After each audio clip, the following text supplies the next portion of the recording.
사랑하고 축복합니다. 사랑하고 축복합니다. 네, 거룩한 주일 주님 앞으로 참 잘 나오셨습니다. 지난주에 광고 드렸듯이요, 다시 한번 광고 드리겠습니다. 이번 주 토요일 우리 김희용 민영희 집사님 아들 결혼식이 12시에 구성동에 있는 예식장에서 있습니다. 황금대 위에 청첩장이 있으니까요, 참고해서 이렇게 가져가시고요. 교회에서 교회차 스타렉스가 11시 30분에 출발한다고 그러는데 10분 앞당기겠습니다. 거기서 또 걸어가는 시간도 있고 그래서 11시 20분에 이렇게 출발하도록 하겠습니다. 교회에서 출발하실 분들은 교회로 오셔가지고 11시 20분에 출발하시고요. 각자 차량으로 가실 분들은 이렇게 차량으로 움직이셔가지고 같이 이렇게 결혼식 날 축복해 주시고 축하해 주셨으면 좋겠습니다. 할렐루야. 성경에 로마서 12장 5절에 보면요, 즐거워하는 사람들과 함께 즐거워하고 또 우는 자들과 함께 울라 라고 이렇게 말씀하고 있습니다. 그리스도 예수 안에서 영적인 예수의 피로 하나 된 영적인 가족이니까요, 우리 가족 가운데 또 즐거워하고 축복해 줄 일이 생긴 것이니까요, 같이 즐거워하고 같이 축복해 주셨으면 좋겠습니다.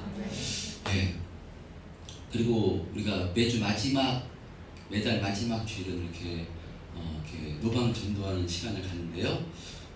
지난달도 그렇고 올해 이번 달까지 길거리에 이렇게 또 사람들이 별로 다니질 않아서 뜨거운 날씨 가운데 그래서 노방 전도하기가 쉽지 않아서 지난달과 같이 이렇게 커피, 드립백 커피를 준비했으니까요, 가져가셔가지고 집에서 한 잔 더 드시고 또 주변에 또 이렇게 차 한 잔 마셔보라고 하면서 또 복음 전할 수 있는 그런 좋은 기회가 되었으면 좋겠습니다.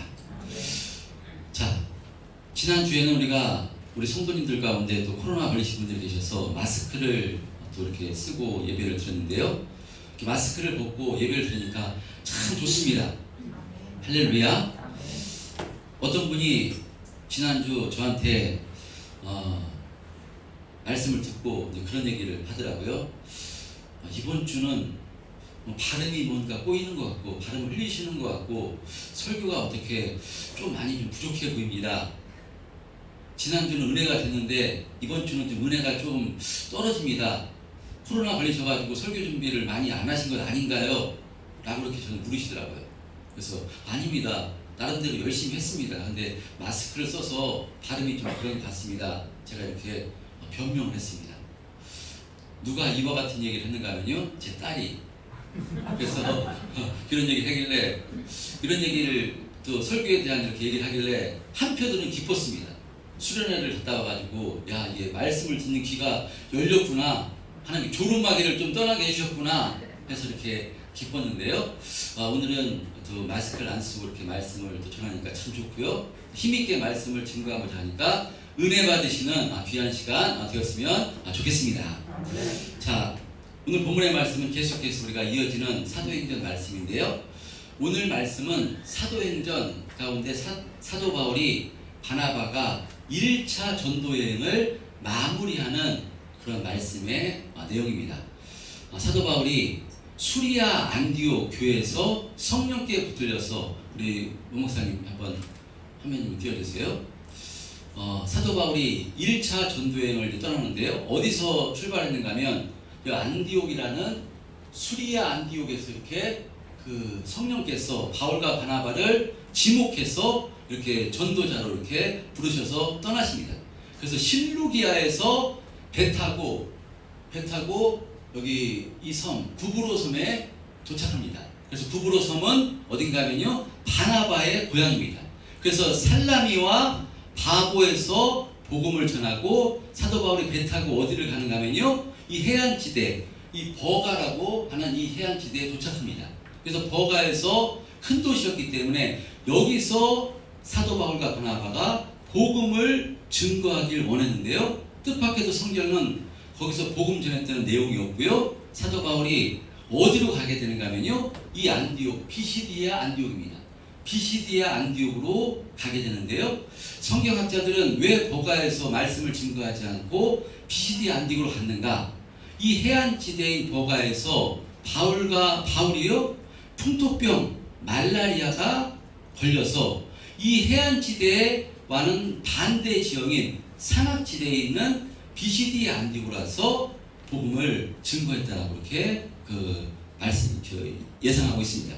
그래서요 비시디아 안디옥에 도착해서 바울이 어디에 들어가는가 하면요 가자마자 유대인의 회당에 들어갑니다. 그래서 그 유대인의 회당에서 바울이 이 십자가 복음을 전할 때요 놀라운 역사가 일어납니다.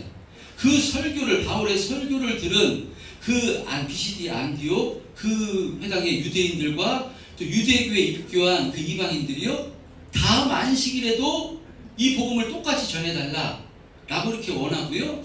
한 주간 만에 어떤 일이 벌어지는가 하면 이 바울의 복음을 전해드는 사람들이 이 비시디아 안디옥 온 도시를 돌아다니면서요 이 바울이 전한 복음을 들어보라 이렇게 권하고 다님으로써요 한 주간 그 다음 안식에는요 온 비시디아 사람들이 바울의 설교를 들으러 회당에 왔다라고 이렇게 말씀합니다. 그래서 바울이 여기서 힘있게 복음을 증거할 때요 이런 한 주간 만에 역사가 일어나자 그때 누가 시기와 질투를 하는가 하면요 유대인들이, 특별히 유대교 그러니까 회당장 같은 유대교 지도자들이 자신들이 복음을 전할 때는 말씀을 전할 때는 역사가 안 일어났는데 바울이 전하니까 이런 역사가 일어나자 시기에서 돌로 쳐서 치려고 하는 그런 시기와 다툼이 일어납니다.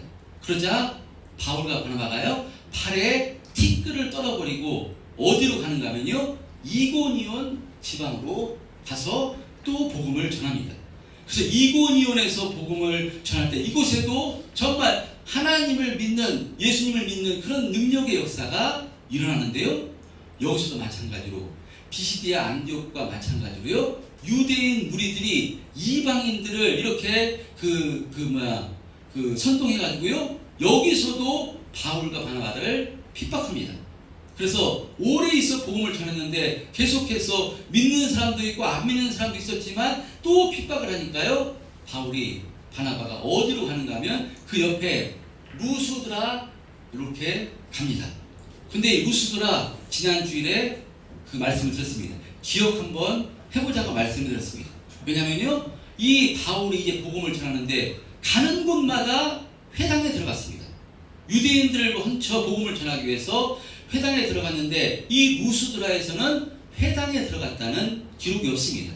그런 것으로 봐서 유대인이 없을 수도 있지만요 본격적으로 이방인을 위한 나의 택한 그릇으로 하나님께서 택하셨기 때문에요 본격적으로 이 루스드라에서 이방인들 향해서 복음이 선포됩니다. 자, 그래서 루스드라에 들어갔을 때요 바울이 한 사람을 목격합니다. 그 사람은요 나면서부터 한 번도 걷지 못한 사람을 발견하고요 그 사람 가운데 구원 얻을 만한 믿음이 있는 것을 바울이 확인하고요 내 발로 일어나 걸어라 라고 이렇게 선포할 때 한 번도 나면서부터 걷지 못한 사람이 걸어나서 일어나 걷게 되는 역사가 일어납니다. 자, 그러자요 루스드라 사람들이 이것은 사람이 아니다, 저 두 사람은 사람이 아니다 했어요. 바울과 바나바를 이 나이가 좀 더 많이 있었던 그 바나바를 제우스 신이라고 하고요. 그 다음에 바울을 헤르메스 신이라고. 그래서 이들이 전설로 내려오던 그 신들이 내려오셨다라고 했어요. 바울과 바나바 앞에 제물을 갖다 놓고 그 신으로 숭배하려고 제사하려고 하는 역사가 일어납니다. 그러자 그 모습을 보자 바울이 옷을 찢으며 뭐라고 하는 아니다. 나도 당신들과 같이 똑같은 성정을 같은 똑같은 사람이다. 하나님께서 내가 일으킨 것이 아니다. 하나님께서 이와 같은 역사를 일으킨 것은 너희들이 우상을 섬기지 말고 하나님을 섬기게 이렇게 이런 역사가 일어난 것이다. 라고 이렇게 선포하자 이들이 제사를 이렇게 하는 것을 말립니다. 자, 그러할 때 똑같은 사람이다 하면서 제사를 말릴 때 오늘 본문 19절에요. 어떤 역사가 어떤 일이 벌어지는가 하면요. 오늘 본문 19절 합독해 보겠습니다. 시작. 그들이 그 안디옥과 이고니온에서 와서 우리를 충동하니 그들이 돌로 바울을 쳐서 죽은 줄로 알고 시외로 끌어내치니라. 예, 조금 전만까지라도 저건 사람이 아니다, 신이다. 그래서 바울과 바나바를 신으로 숭배하려고 했는데요. 그 또 유대인 무리들이 그 안디옥과 이고니온에 와서 이 무리를 충동하니까, 루스라 사람들을 충동하니까요, 바울을 돌로 쳐 죽인 것입니다. 바울을 돌로 쳐서 죽은 줄로 알고, 돌로 쳐 죽은 것입니다. 죽은 줄로 알고 시외로 끌어냈다고, 내쳤다고 이렇게 말씀합니다. 어떻게 이럴 수가 있는가? 조금 전까지만 해도 안진뱅이를 일으킨 이 사건을 통해서 신으로 숭배하려고까지 했는데 어떻게 돌로 갑작스럽게 쳐 죽일 수 있다는 말인가? 이것은요, 표적을 보고 바로 따르면 이런 일이 벌어질 수가 있는 것입니다. 표적을 보고 신인 줄 알았는데 나는 신이 아니다, 그러니까 똑같은 사람이다, 그러니까 속았다, 배신감으로 이런 악한 행동을 하는 것입니다. 근데 20절에 보면 돌에 맞아 죽은 줄 알았던 이 바울이요, 제자들이 둘러섰을 때 다시 일어납니다. 사실 함축해서 말씀하고 있지, 이 상황 가운데 정말 엄청난 위험과 긴장감이 들어왔을 것입니다. 바울이 복음 전하다가 돌에 맞아 죽은 것입니다. 그런데 제자들이 죽은 줄 알고 바울을 둘러섰을 때 다시 살아나는 엄청난 역사가 일어난 것입니다. 여기서 일어나다라는 헬라어 단어는요, 예수님께서 죽음의 권세를 깨뜨리고 무덤에서 일어나셨다, 그 일어나와 똑같은 단어입니다. 바울의 죽음에서 다시 일어난 것입니다. 누가 하신 역사겠습니까? 성령님께서, 하나님께서 바울은 아직 사명이 있기 때문에요, 바울을 그 돌에 맞아 죽은 자리에서 다시 살아서 살려 주신 것입니다. 이렇게 죽음에서 다시 살아난 바울, 근데 다시 일어나서 무엇 하는가 하면요, 이튿날 바나바와 함께 더베에 가서 복음을 전했다라고 21절에 이렇게 말씀하고 있는 것을 볼 수 있습니다. 바울은 정말 대단한 사람이었습니다. 돌에 맞아 죽은 것입니다. 그러면 돌에 맞아 죽을 정도는 얼마나 돌에 맞았겠습니까? 찢기고 핥히고 뭐 엄청나게 전 몸이 아마 돌에 맞아 피투성이가 되었을 것입니다. 그런데 그 다음날 일어나서 더베로 가서 또 복음을 전합니다. 이것은요, 정말 성령께서 붙들렸던 성령의 사람, 이 바울이었음을 볼 수 있는 모습입니다. 전 바울의 심정이 이때 어땠을까 말씀을 준비하면서 생각해봤습니다. 어떻게 바울은 돌에 맞아 죽었는데 그 맞아 죽을 정도로 엄청난 고난을 당하고요, 그 다음날 또 복음을 전할 수가 있었을까? 저는 바울이 돌에 맞아 죽어갔을 때 아마도 스데반 집사님을 떠올렸을 것이라고 생각합니다. 스데반 집사님이 돌에 맞아 죽게 된 것, 그것은요, 이 바울이 사울이었을 때 주동자가 돼서 이런 악한 행동을 한 것입니다.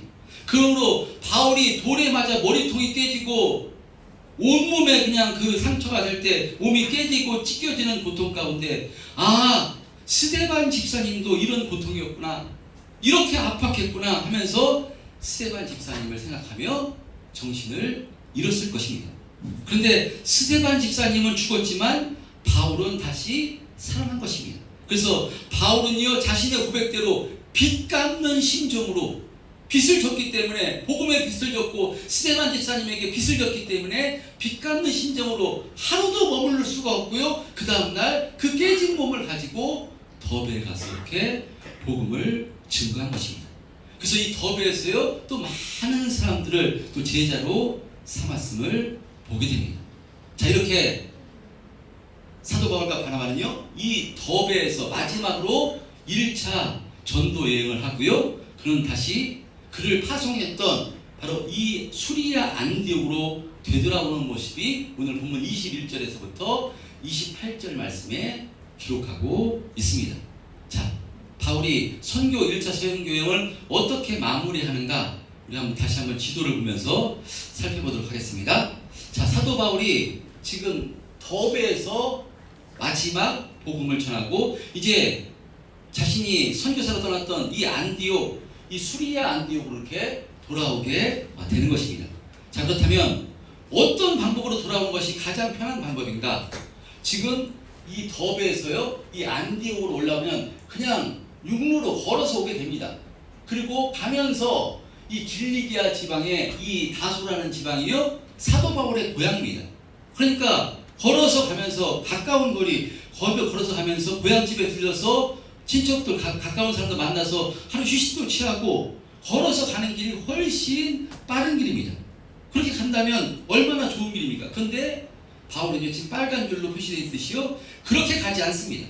21절에 기록되어 있듯이 루스드라, 다시 거꾸로 들어왔어요. 루스드라, 이고니온, 비시디아 안디옥으로 그가 다시 복음 전했던 길로 되돌아가는 것을 볼 수 있습니다.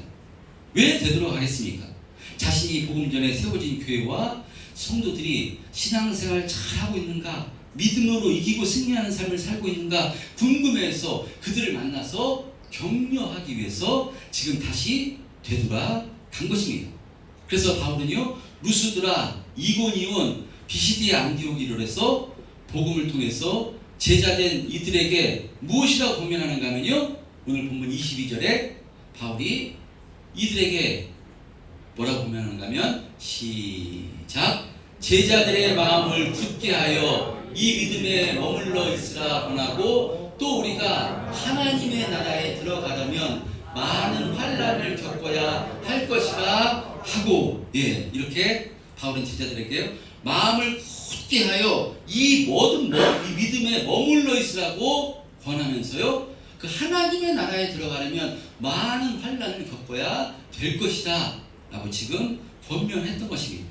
그리고 23절에 보면요, 각 교회에서 장로들을 택해서 금식 기도하며 그들을 믿는 주께 바로 이 교회를 위탁하고, 이제 바울과 바나바는 24절에 보면 이제 지도에서 보면요, 다시 어디로 오는가 하면요, 밤빌리아로 버가, 맨 처음에 복음 못 전하고 전했던 이 버가에서 도착해서 바로 아탈리아에서 배 타고 수리아 안디옥으로 돌아와서 27절 28절에 보면요, 수리아 안디옥에 들어와서 그 성도들에게 자신을 파송했던 그 교회에서 수리아 안디옥 교회에다가 이 선교 보고를 하고 거기서 오래 이제 제자들과 머물러 있었더라.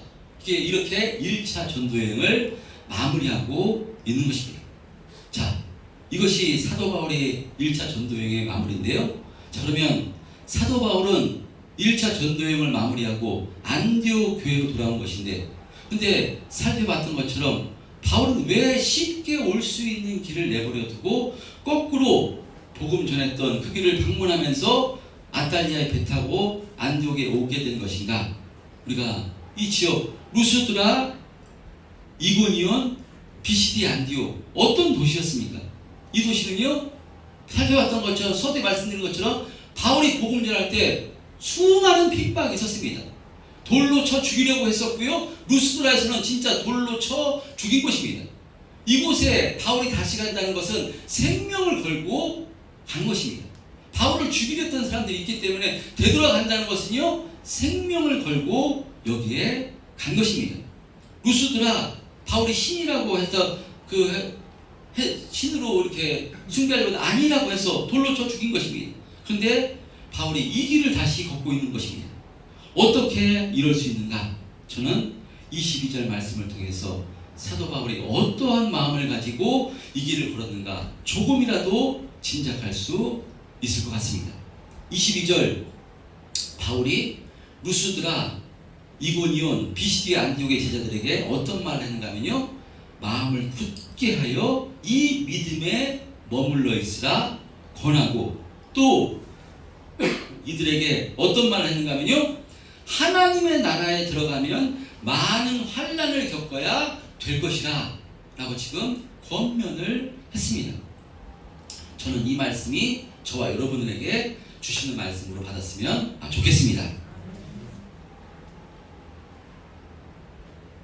지금 루스드라, 이고니온, 비시디아 안디옥에서 바울이 전한 복음을 듣고 예수를 믿게 돼서 많은 사람이 제자가 되었습니다.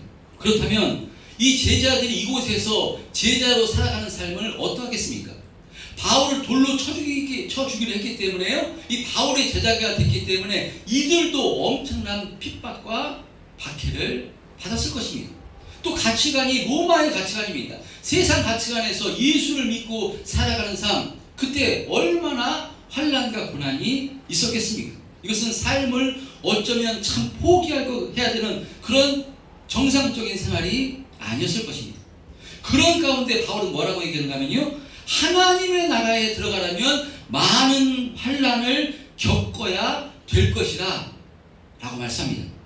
이것은 지금 너희들이 환난과 고난을 당하는데 조금만 참아라, 하나님께서 다 해결해 주실 것이다, 기도하면 하나님께서 그 환난 가운데서 건져주시고 막아주실 것이다 라고 말씀하는 것이 아닙니다.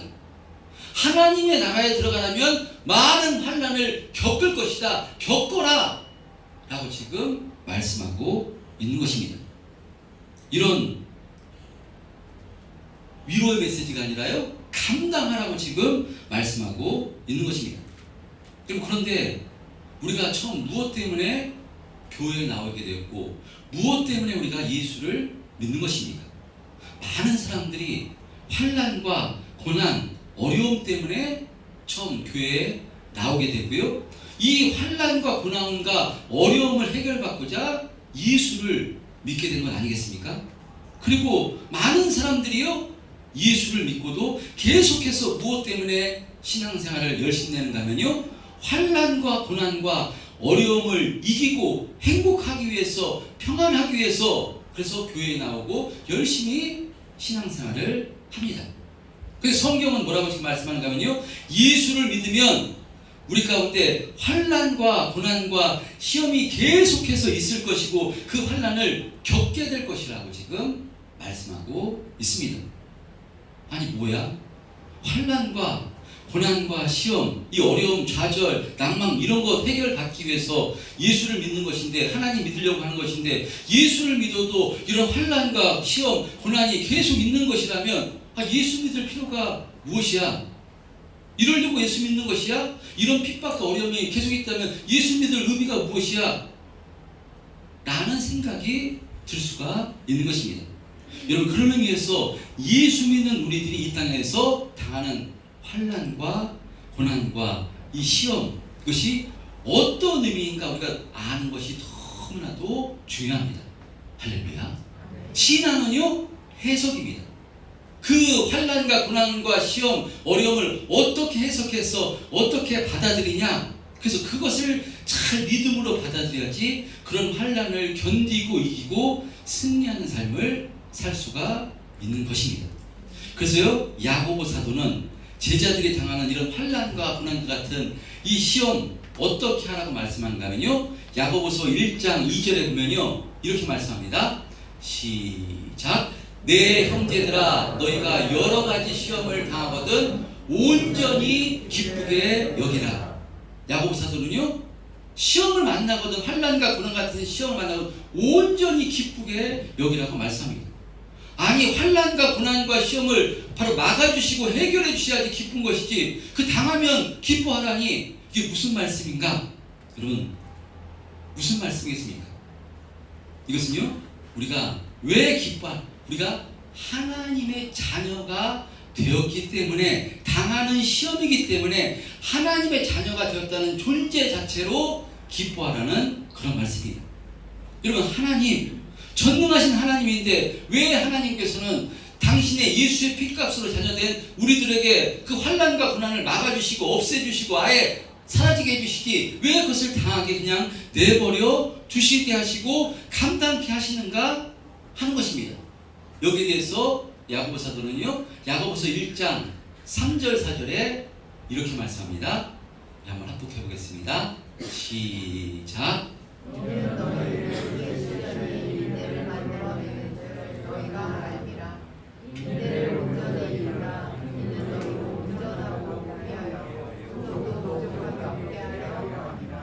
예, 하나님께서는 환난과 고난 같은 시험을 우리에게 치워버리고 없애버리지 않고 그것을 감당하게 내버려 왜 주시는가 하면요, 그 환난과 같은 시련을 통해서 인내를 만들어 주시기 위함이라는 것입니다.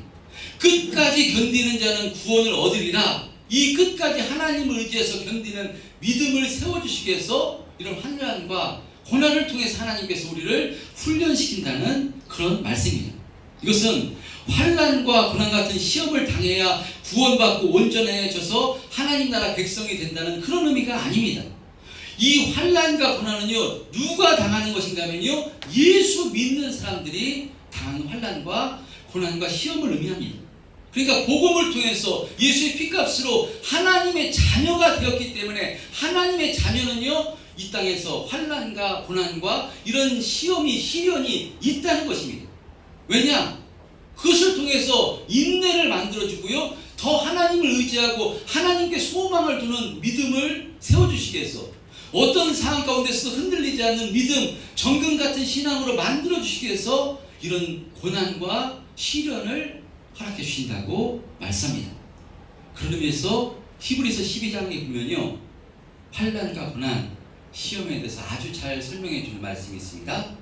히브리서 12장 5절서부터 8절 한번 합독해 보겠습니다. 시작. 또 아들들에게 권하는 것 같이 너희에게 권면하신 말씀도 있었도다. 일렀으되 내 아들아, 주의 징계하심을 경히 여기지 말며 그에게 꾸지람을 받을 때 낙심하지 말라. 주께서 그 사랑하시는 자를 징계하시고 그가 받아들이시는 아들마다 채찍질하심이라 하였으니 너희가 참음은 징계를 받기 위함이라. 하나님이 아들과 같이 너희를 대우하시나니 어찌 아버지가 징계하지 않는 없는 아들이 있으리요. 징계는 다 받는 것이거늘 너희에게 없으면 사생자요 친아들이 아니니라. 예, 라고 말씀합니다. 내 아들아, 주의 징계하심을 경히 여기지 말며 그의 꾸지람을 받을 때 낙심하지 말라고 이렇게 말씀합니다. 왜냐하면 주께서 사랑하시는 자를 징계하시고 그가 받아들이신 아들마다 채찍질하기 때문이라고 말씀합니다. 그래서 징계가 나옵니다. 하나님의 징계, 이 징계의 헬라 원뜻은 무엇인가면요, 자식 만들기입니다. 이 징계의 원뜻은 자식 만들기입니다. 그러니까 징계는 어떤 체벌의 개념이 아니라 하나님께서 당신의 피값으로 이 자녀를 하나님의 자녀, 거룩한 자녀, 이 자녀로 만들기 위한 하나님의 자식 만들기입니다. 여러분, 하나님께서 우리를 왜 징계하십니까? 사랑하는 아버지가 아들을 왜 징계합니까? 부모가 왜 아들을 징계합니까? 그것은요, 당신의 자녀이기 때문인 것입니다. 남의 자녀면 다른 아버지가 그 아버지가 징계하고 상관하지 않습니다. 내 아들이니까, 내 자녀니까, 가장 귀한 예수의 피값으로 산 내 자녀니까 징계를 한 것입니다. 그래서 너희가 히브리서 10장 7절에 보면 너희가 참음은 징계를 받기 위함이라.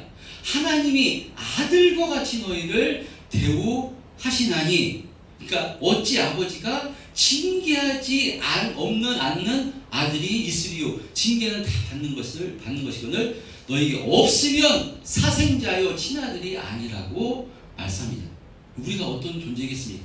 예수의 피값으로 하나님의 자녀가 된 정말 복된 존재가 저와 여러분들입니다. 할렐루야. 예수의 피값으로 사셨습니다. 너무나도 귀하고 너무나 사랑하시기 때문에요, 우리를 징계하십니다. 무엇을 통해서요? 환난과 고난과 어려움을 통해서, 사람과의 관계를 통해서, 남편과 부부와의 관계를 통해서, 자녀의 관계를 통해서, 물질을 통해서, 환경을 통해서 어려움을 주십니다. 아니, 어려움 없애주셔야죠. 먹고 살게 다 해결해 주셔야죠. 사업 잘 되게 해주셔야죠. 자녀들은 그냥 일사천리로 잘 되게, 그게 예수 믿는 거, 그러려고 신 믿는 거 아닙니까? 세상의 우상은 그래서 우상을 믿는 것입니다. 내가 원하는 것을 소원을 빌기 위해서 우상에게 절하는 것이지만요, 하나님은 그런 하나님이 아니십니다. 이미 모든 것을 다 주신 하나님이시고요, 예수 피값으로 우리를 사랑하시기 때문에 이제 우리를 징계하시는데, 왜 징계하느냐? 나를 닮으라고, 나만 의지하라고. 이 땅에 소망이 있는 것이 아니라 나에게 소망이 있다고. 천국은 나로 말미암아 예수 그리스도를 통해서 들어가는 길이 천국이라고. 너희가 갈 곳은 영원한 천국이고 이 땅이 아님을 가르쳐 주시는 방법이 환난과 고난과 그런 시련을 통해서 우리를 훈련시킨다고 이렇게 말씀합니다. 환난과 고난과 같은 시련을 통해서 아들을 깎고 빚고 만드신다는 것입니다. 여러분, 그런 의미에서 혹시 우리의 신앙생활 가운데 나는 열심히 예수를 믿으려고 했는데 나의 삶 가운데 시련과 고난과 또 어려움이 있으셨습니까? 앞으로도 있을 수도 있습니다. 여러분, 그런 시험이 있을 때 이 사도 바울의 권면을 나에게 주시는 말씀으로 받으시길 바랍니다. 그래서 마음을 굳게 하여 믿음에서 흔들렸어요. 그래서 그 시련, 고난을 통과하지 못하고 믿음이 흔들립니다. 우리 믿음의 근거가 무엇입니까? 믿음의 근거가 예수님이십니다. 그 예수님이 교회입니다. 그래서 마귀는 이것을 흔들어서 이 믿음, 이 교회, 예수에게서 흔들어서 믿음이 흔들려서 교회를 떠나게 만들고, 그래서 예수 믿는 거 별거 아니구나, 실증되게 만들고, 예수 믿는 거 아무 의미 없는 것이구나, 이렇게 만들어서 결국 바로 구원받지 못하게 흔드는 것이 마귀의 역사인데요. 사도 바울은 이 믿음 안에 굳게 서 있으라고 지금 권면하고 있는 것입니다. 하나님 나라에 들어가면 많은 환난을 당해야 될 것이라고 지금 말씀합니다. 지금 루스드라, 이고니온, 비시디아, 안디옥 성도들 이 환난이 계속해서 있을 것입니다. 사도 바울 돌로 쳐주기로 했습니다. 이런 가치관에서 이 제자들 삶이 계속해서 환난이 있을 것인데 절대로 흔들지 말고 믿음 안에, 예수 안에, 교회 안에 굳게 서 있으라고. 환난은 당하는 것인데 그 환난을 통해서 저희를 더 하나님 의지하게 하기 위해서 믿음의 연단을 시키는 것이라고, 그것을 힘있게 감당하라고 지금 말씀하고 있는 것입니다. 그런 의미에서 여러분 이것을 잘 해석하시는 저와 여러분 되었으면 좋겠습니다. 여러분 가운데 환경의 문제로, 사람과의 관계의 문제로, 또 물질의 문제로, 자녀 문제로 우리에게 여러 가지 고난과 어려움과 시련이 있을 수 있습니다. 그때요, 무엇 하는가 하면요, 그때 내가 하나님의 자녀가 되었기 때문에 이런 것을 주시는 것이구나 해서 그때 다른 사람을 바라보고 환경을 통해서 원망하고 하나님을 원망하는 그런 모습이 아니라요, 나 자신을 바라봐서 내 신앙을 점검하고 회복하시는 귀로 삼으시기를 바랍니다. 아직도 나에게 뽑아낼 독소가 있지는 않는가? 나에게 뽑아낼 불순물은 있지는 않는가? 내가 아직도 주님의 마음으로 살아가는 것이 아니라 내가 중심돼서 내 경험과 내 이론과 내 생각으로 행동하고 있지는 않는가? 나 자신을 점검하심으로요, 정말 감사함으로 이 믿음의 훈련을 잘 감당하시는 저 여러분 되었으면 좋겠습니다. 그 사도 바울은 고린도후서 1장 8절 9절에 이렇게 말씀합니다. 고린도후서 1장 8절 9절을 마지막으로 한번 합독해 보겠습니다. 시작.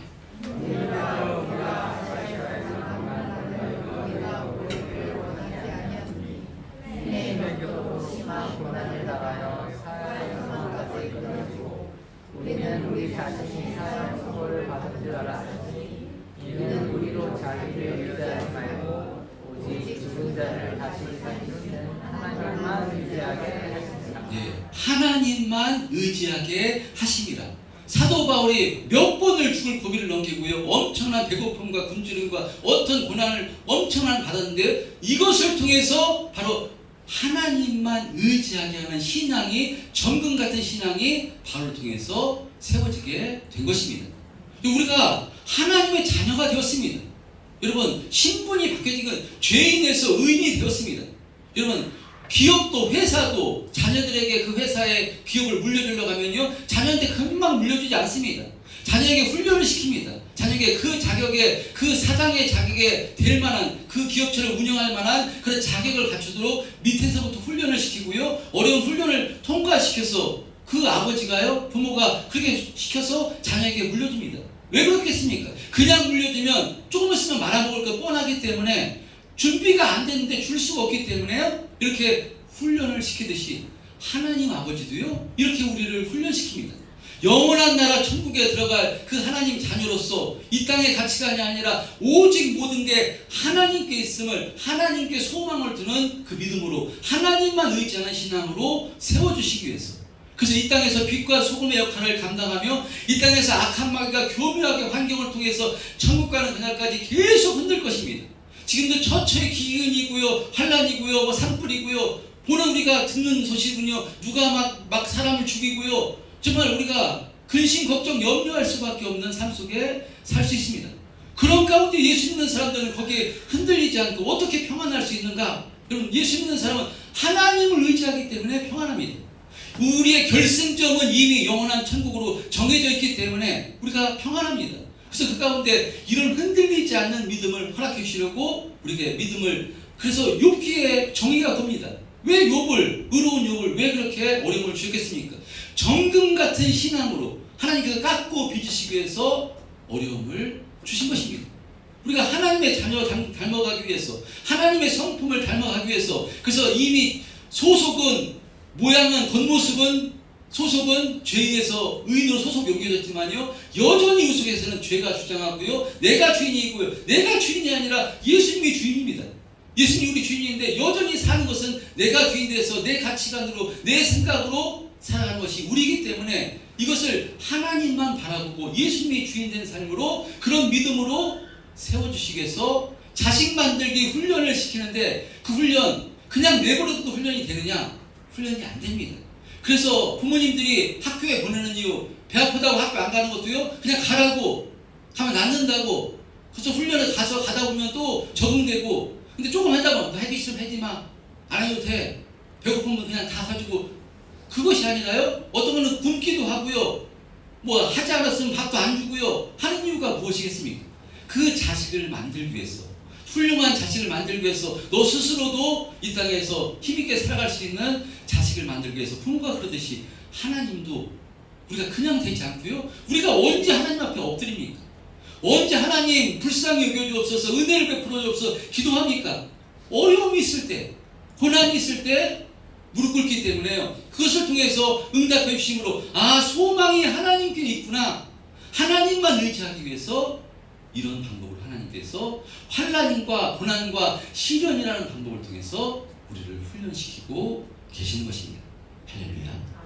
그리스도 예수 안에서 환난과 고난과 그 시련은요, 절대로 여러분 그때 좌절할 일이 아닙니다. 야고보 사도는요, 그때 기뻐하라고 말씀합니다. 아, 내가 하나님의 자녀가 되었구나, 그래서 이런 시련이 있는 것이구나. 그래서 그때 주님을 소망으로 삼아서요, 주님의 성품을 본받아 가려고 애를 쓰고요, 우리는 영적 싸움을 하는데요, 무슨 싸움을 하는 사람입니까? 무엇으로 싸움하는 사람입니까? 여러분, 말씀으로 싸우는 사람입니다. 우리의 무기는 말씀입니다.